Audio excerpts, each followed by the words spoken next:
Hey everybody, Chad here. In this video, we're going to talk about no more Mr. Nice Guy. Do you personally suffer from the nice guy syndrome? And we're going to relate it to Thailand, but it's not just related to Thailand. It's anywhere, any country. Do you suffer from being too nice? Simply put. I mean, do you, look at it this way. Do you have problems with setting boundaries? Have problems with getting lost in the relationship where you give up doing what you want to do and try to please other people, try to please your spouse, try to please your significant other, try to please your girlfriend? Do you abandon your friends and almost give up all your friends? Or you have no friends, your only friend is your significant other or the person you're dating? Make sense? Are you doing this? Does this kind of ring a bell? If this rings a bell, you need to listen, no matter if you're in Thailand or not. Now, we connected to Thailand because Thailand's really popular about Thai women, Thai girls taking advantage of Farang. Okay? Now, whose responsibility is it? That's what we're going to talk about today. Now, today, we're not really going to talk about Thai women and all their little scams and taking advantage of, and if Farang cry, oh my God, took advantage of me. Okay? Because the corporate here, the real responsibility here is me, because I tend to be a nice guy too. That's why we're talking about this today. Okay, the real responsibility is Chad, is myself, is you. Okay, you have to take responsibility. If someone's taking advantage of you, really in reality, you're letting it happen. Makes sense? But we let it happen. We go too long. We let it happen for too long until it's almost too late. And this is why I see in Thailand, because I used to live in Thailand for 1 year. So lo and behold, let's get rocking and rolling and let's dig deep into this nice guy syndrome. Are you too nice? Do you suffer from being too nice and across any type of relationship? Okay, so that's what we're going to talk about today. Let's get rocking and rolling. Now, what kind of made me think about this video is I lived in Thailand for 1 year. Before I went to Thailand, probably for 6 months, I was hanging out with my best friend. And he introduced me to this book called No More Mr. Nice Guy. Okay, and I'll put the link down below. This is an excellent book. It's not my book, okay? I don't get no financial gain from this. But it's an excellent book to add to your library. If you have a personal development library, go on, get this book. I'll put the link down below. It's an excellent read, okay? And he gave me this book called No More Mr. Nice Guy because him and myself were kind of nice guys. He felt like he went through the book and read it and felt like I needed to read the book, and I read the book. And what we ended up doing is every week we kind of got together either on the phone or in person while I was in Ohio and started discussing the principles of the book, each chapter of the book, kind of what I felt I struggled with, and he would talk about what he struggled with. And, it was, dude, it's an excellent book. So it's called No More Mr. Nice Guy. And from there, we went through this book for like 6 months. Then after 6 months, I went to Thailand, okay? Now, when I went to Thailand for 1 year. I went by myself, okay? I didn't go with friends or anything. I went by myself. And one of the things I noticed in Thailand, okay, and even now, I've been home for 8 months or something like that, visiting a family, mom, sister, nephew, and all that jazz. And I've noticed it in Thailand, in person, being there, and I noticed it when I come home because I'm interested in Thailand. So I started watching all these Thailand videos. One thing I started noticing, because I went through this book, No More Mr. Nice Guy, okay? So it was kind of stuck in the back of my brain, stuck in the back of my conscious mind, something since I was going through the book and talking to my best friend about it every week. We had these little weekly meetings. That I started noticing something in Thailand. And I started hearing all these horror stories in Thailand about the Thai girl taking advantage of the Farang boyfriend. What I mean by Farang is you're a foreigner, okay? Or these foreigners or a Farang having a Thai girlfriend and a Thai girlfriend taking advantage of them. Usually money-wise, or a Thai girl will have multiple boyfriends, or the Thai girl will have a Thai boyfriend and a Farang boyfriend.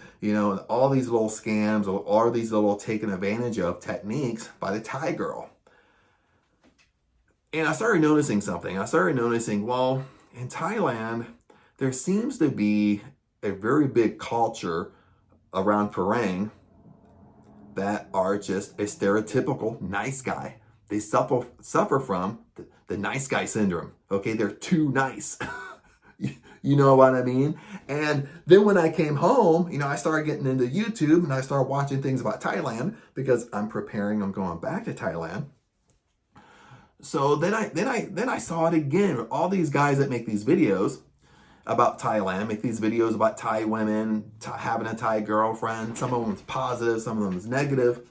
I started seeing the same thing they suffer from the nice guy syndrome.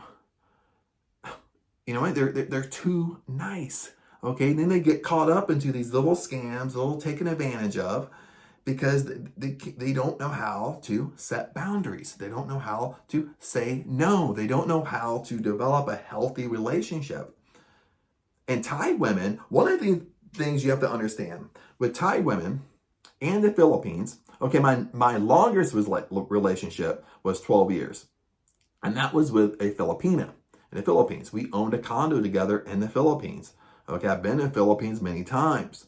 Okay, now one of the things you have to understand with Philippine and Philippine women is Philippine women culture, this is culture, tend to be in charge of the relationship. They're kind of the man in the relationship. They're the alpha in the relationship. Okay, no matter if you both work, when the husband comes home, it could be you as a Farang, or it could be the Filipino. Okay, when he comes home, he's the one that cooks and cleans and does all the chores. And the wife, stereotypically, don't do that much, okay, around the house. Okay, she'll go out and shop and hang out and do her thing, but it's really the man that works, brings home the bacon, brings home the food, okay, makes the money, plus comes home and does all the chores and cooks and cleans and everything. So it's kind of the woman, I'm not saying it in a negative way, it's the woman in the Philippines that control the relationship. So it's usually the Filipina, usually when she has a boyfriend and it's a foreign boyfriend, most of the time the boyfriend is passive. Okay, the boyfriend is a Mr. Nice Guy. Okay, now in Thailand it's very, very similar. The Thai woman tends to be in charge. Okay, the Thai woman tends to kind of be the alpha in the relationship, especially in Farang relationships. Okay, it's a little bit different from a Thai boyfriend, a Thai girlfriend, but when the Thai woman kind of goes over to a Farang boyfriend, it tends to be very similar to the Philippines, is they tend to go out with very passive guys, okay, very nice guys, because it's the nice guys that gives them everything they want.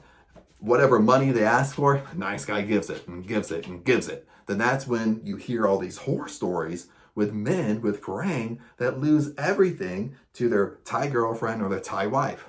Okay, the man, the Farang, could have retired in Thailand, spent his whole rest of his years in Thailand, financially stable, but then gets involved with this relationship and has trouble with healthy dynamics of the relationship, pretty much lose everything, lose his life savings, and has to go back to his country and find work to recuperate. Basically, you hear story after story after story. Okay, so lo and behold, that's how I was introduced, and that's kind of what I seen with my own eyes. And now let's kind of go into the 10 steps. Okay, 10 things what I mean by Mr. Nice Guy. Okay, step 1 is this. Identify your own needs and desires. Now, this step involves becoming more self-aware and understanding what you truly want in life. Okay, now this is very important, is I tend to not do what I really want to do in that relationship. Okay, I tend to go with the flow way too much. Okay, I tend to do kind of whatever my significant other wants, or my girlfriend, or my wife wants. Okay, way too much. I tend to kind of abandon my own needs to kind of satisfy someone else's needs. Okay, and when I look back at all my relationships, like I've done that. I didn't really have a healthy dynamic in setting and really knowing what I really wanted, setting my own desires and wants. Now in Thailand, what happens is we have this nice guy approach. Okay, we're too nice. We already have this habit of just doing what my girlfriend wants, just doing what wifey wants. Okay, Thai women know this. Okay, they know Farang. They hang out in these tourist spots, they hang out in the bars, and they talk to Farang all day long. So they know. They know most foreigners are Mr. Nice Guys. They're going to do whatever I want. They're going to cater to me. Okay, they're not going to say no. They're always going to do what I want, rather than kind of having a firm kind of a healthy dynamic where if I work out every day. Okay, let's say I work out every day at 10 a.m., nobody's going to deter me from working out. In this example, I might have to be a little bit extreme and kind of do what I want to do. If I love running along the beach, then maybe my girlfriend gets jealous, like, oh, well, you just want to go out and look at everybody. And it's like, no, that's not true. This is what I love to do, and you still do it. Okay, you still hold your ground. Okay, doing what you want to do. Okay, you get what I'm saying? And a lot of us struggle with this, and this is how we get taken advantage of. This is how nice guys get taken advantage of in Thailand. Okay, because you don't do what you want to do. Bottom line, you cater 100% around for your Thai woman. On top of that, we have to kind of discuss, or at least bring up, there's usually a huge age gap between a Farang and a Thai woman. Okay, sometimes it's 20 years at least. If you're in your 50s, retirement age, 50s, early 50s, that they have a 25-year-old Thai girlfriend. So then there's a 20-year, 25-year age gap there. Okay, so lots of times, sometimes we're dealing with a confidence issue. Okay, you think that if you stand up for yourself or you do what you want, she's going to walk away. Well, if that's the case, let her walk away. Because you can have any life that you want. You can have any life that you want in Thailand. So you can't have a confidence issue with that. You have to be able to develop what you want to do and have a healthy dynamic with it. Okay? Two independent people are coming together. Now, let's move on to step 2. Step 2 is practice setting boundaries. Learning to say no when necessary and standing up for yourself.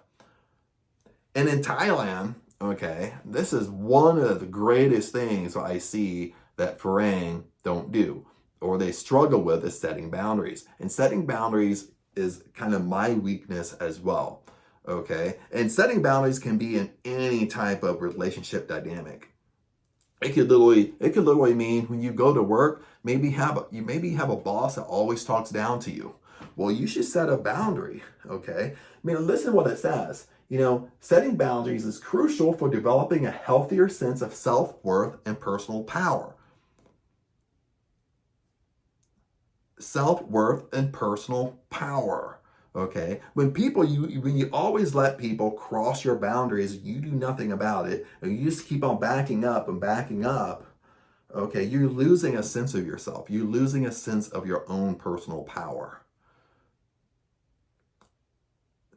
Make sense what's going on here? And setting boundaries is one of the things that I think most of us really struggle with. Out of all the 10 things we're going to talk about, this is probably the most crucial, is setting boundaries.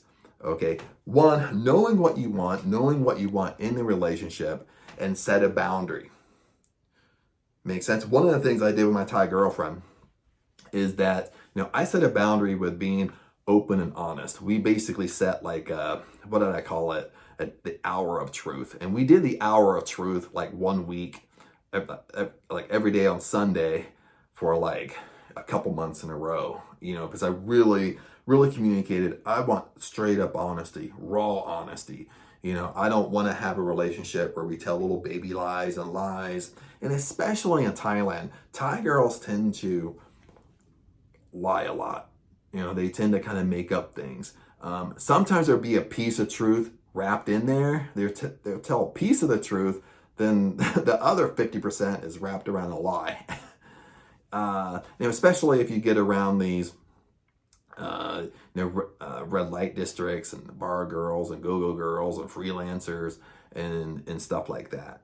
You have to be able to set boundaries, okay, no matter where you go. So, the boundary I set is straight up honesty. Okay, if you lie to me, I'm done. Point blank.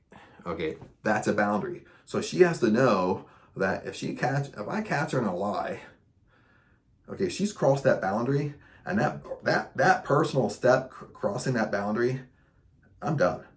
Okay, now I might not ghost her, you know what I mean, but I'm gonna go to her and say, hey, look, what's the deal with this lie? You lied about this, and I'm done. There's no more. Okay. And that's something that you have to do. You have to get good at setting boundaries. But in the beginning, you probably suck at it.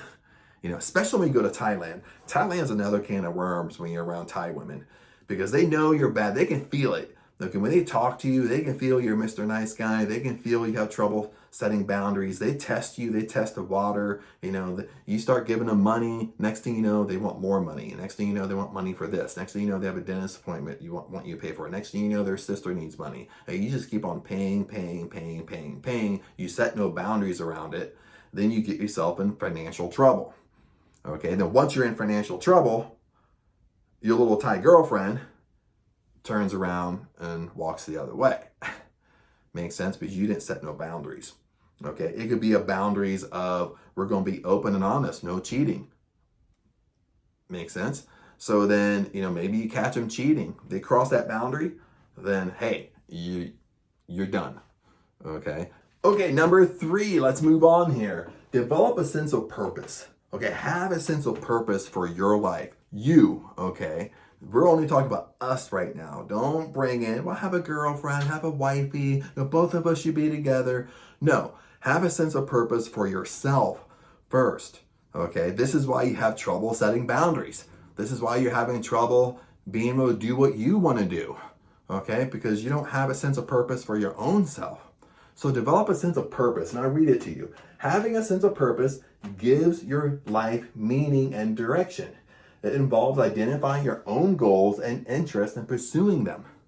Okay, so having a sense of purpose, really what its meaning is let's say for example, activities. Okay, what activities do you do? Do you do activities by yourself? Okay, do you have other male friends you do activities with?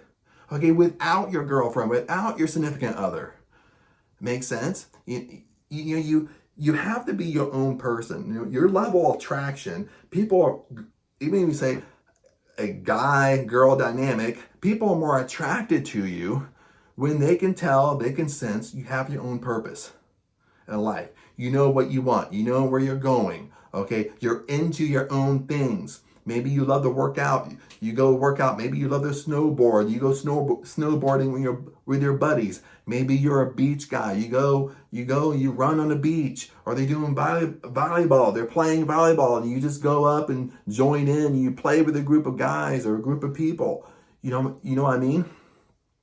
People are more attracted to when you have your own interest and you do your own interest. Okay, it doesn't involve 100% around one person where you're abandoning everything you want to do and you're only doing what they want to do. Or maybe they don't like those activities you're doing and you give them up and you just focus on them. Then year after year, you sooner or later, you get tired of it. You grow tired. Then you think what's wrong with your relationship. And really what's wrong with your relationship is really you.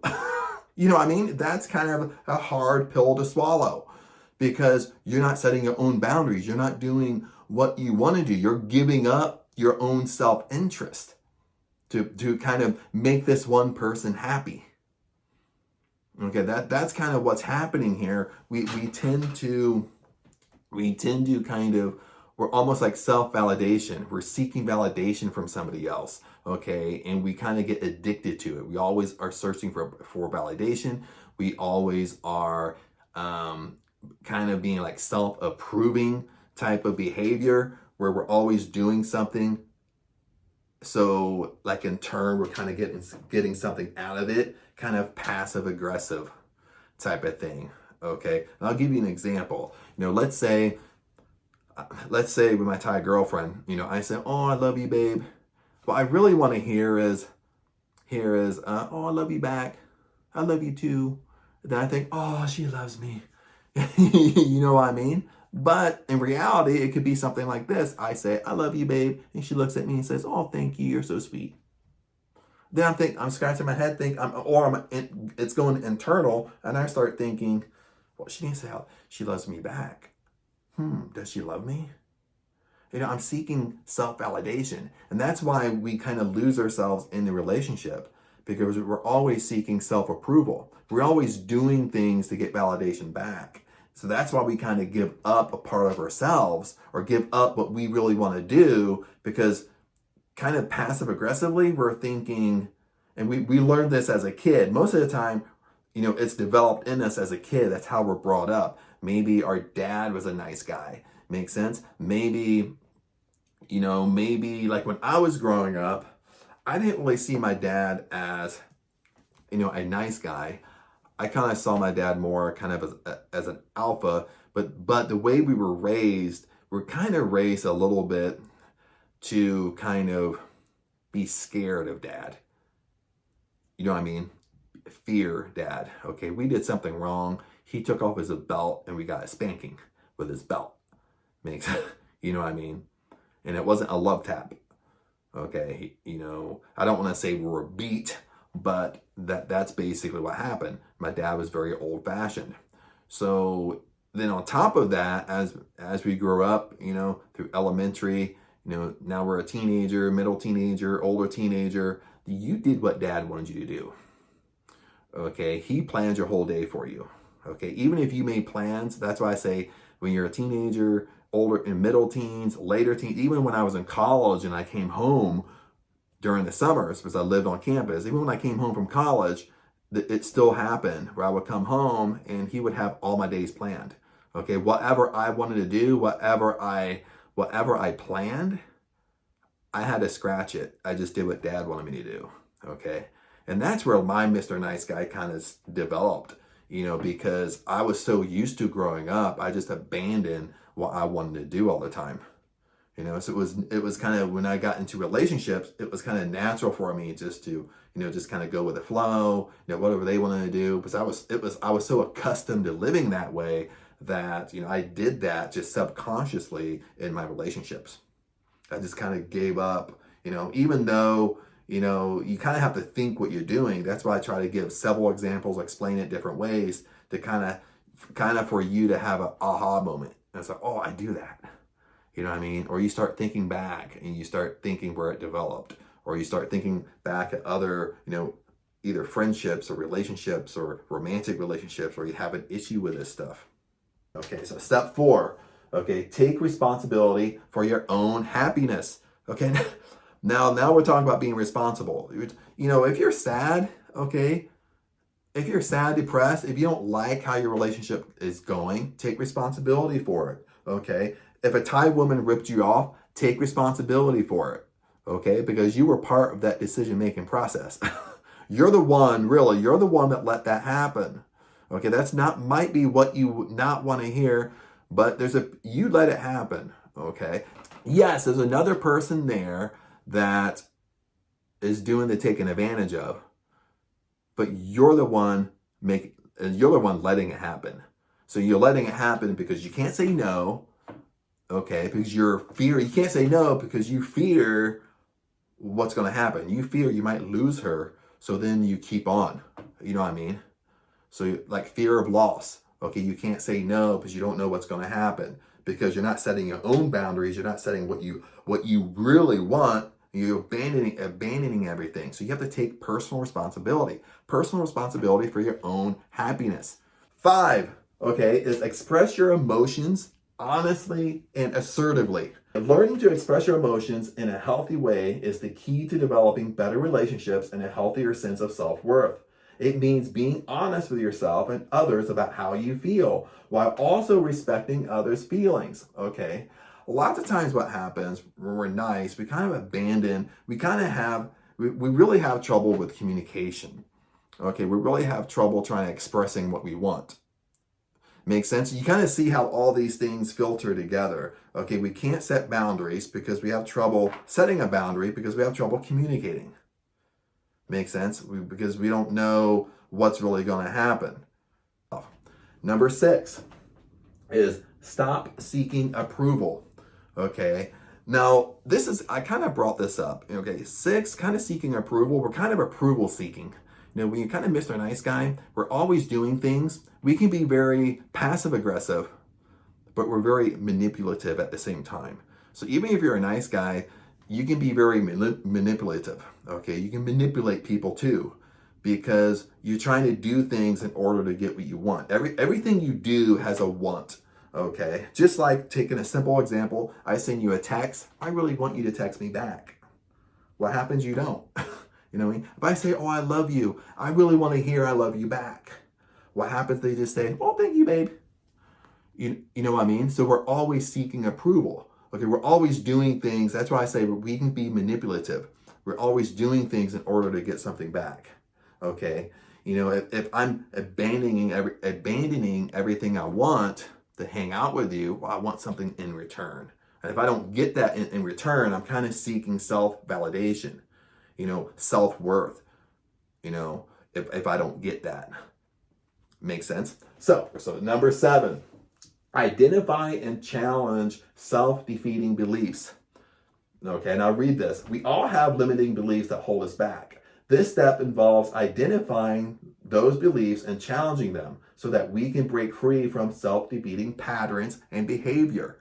Okay, we all have this. And let's say, for example, boundaries. I always bring up boundaries because, boundaries was a huge one that we don't set. We let people cross, okay? This is why you get in so much trouble in Thailand, so much trouble having a Thai girlfriend, or you hear these horror stories because a person just can't set a boundary and walk away. They can't set healthy boundaries. Once that boundary is crossed, once they cross that boundary, boom, that's it.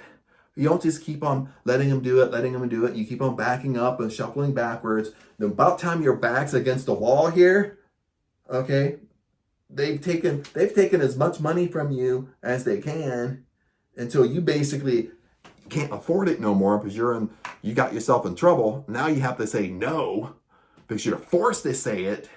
Then they turn around and walk away anyway. If you've done that from the beginning, well, you know what they're there to do. The relationship they want. They just want money. They want you to pay them like you're a customer.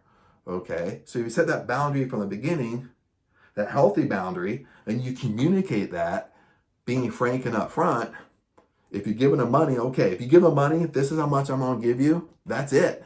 Okay, this is how much I'm going to give you weekly, monthly, to help you out or send home to your family, that's it. If they come back and say, well, my sister needs this, I need to go to this, or my brother needs this, my brother-in-law needs this, hey, you say no.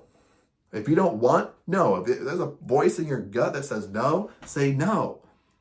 Makes sense? Now, if you want to do it, and you truly want to do it, then do it.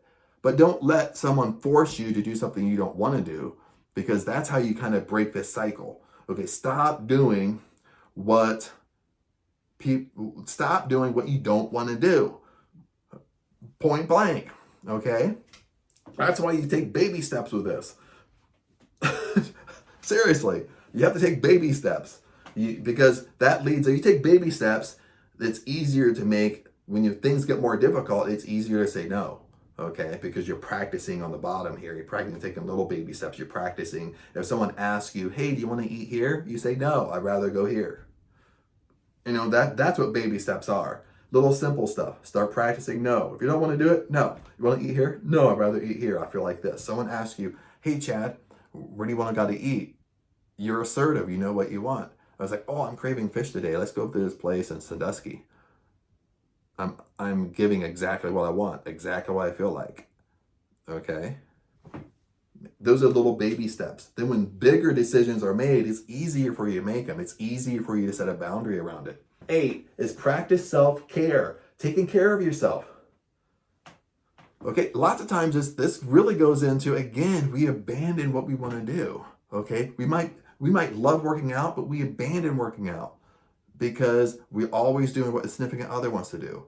Maybe our buddies, okay, we abandon our friends. Maybe we always used to go to the beach and play volleyball. Maybe we get together and we do bike rides. Maybe whatever, we get together and go to the gym. And now all of a sudden you have a girlfriend. You abandon on that. You stop doing things. When it says self-care, doing things that take care of yourself. It could be exercises. Maybe you like going to spa with the girls. If you're a girl, maybe you like massages, maybe anything, okay? But it's basically starting to do what you like, okay? It's about what you like at this point, okay? And I know your brain might be going wild and say, oh, well, I'm in this relationship. We have to do things together. No, yes, you have to do things together, but to be perfectly happy, you have to do things apart too. You have to have your own life. Okay. One of the things I look at is I look at my sister's and brother-in-law's relationship. My brother-in-law, really is a great example because, he still has his male friends that they go up a couple times a year in the winter, go up to Michigan, and they love snowmobiling. They get together, have a guy, 4 or 5 guys get together snowmobile. Okay, or he has his hunting buddies he goes hunting with, or during the summer they go camping, or they go fishing.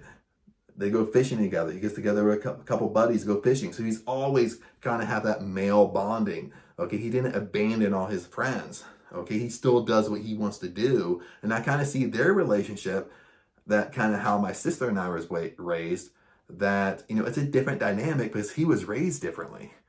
Makes sense. When he was raised, he saw his dad do that. So he was raised like that. Okay. Setting boundaries and doing what he wants to do. Yes, he's in a good relationship with my sister, but he still has his own life. He still has his male friends that they still hang out and do things together.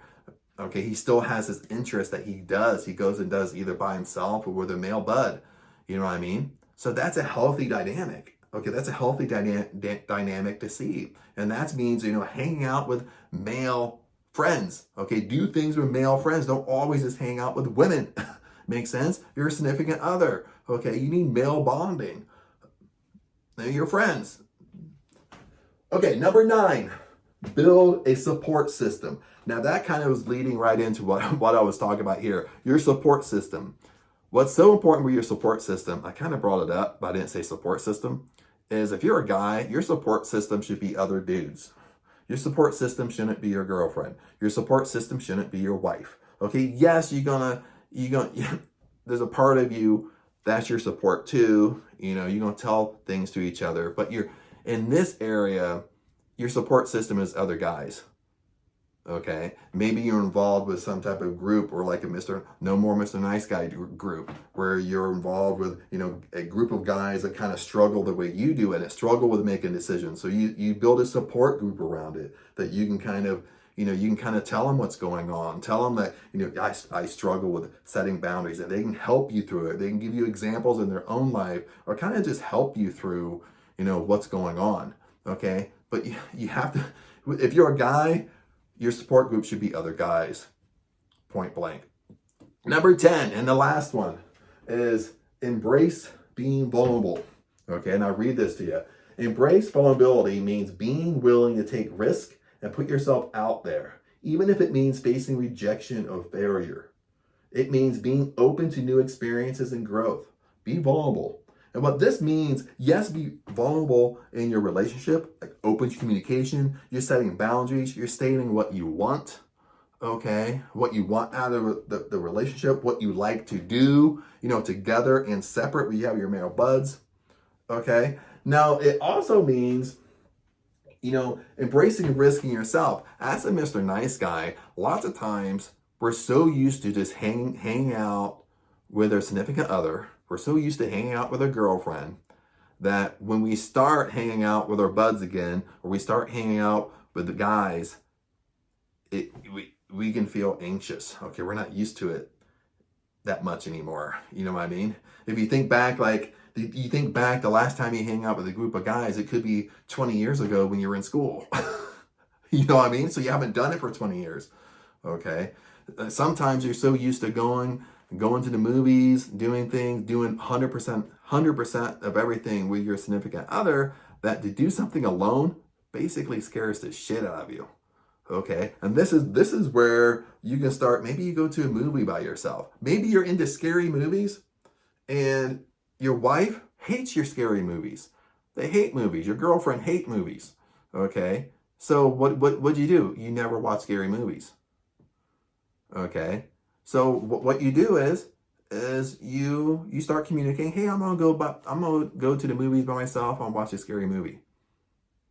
Makes sense? You start slowly. Now, this is not something simple. It could be scary. It could be awkward because you're not used to doing it, but it's something that you want to do.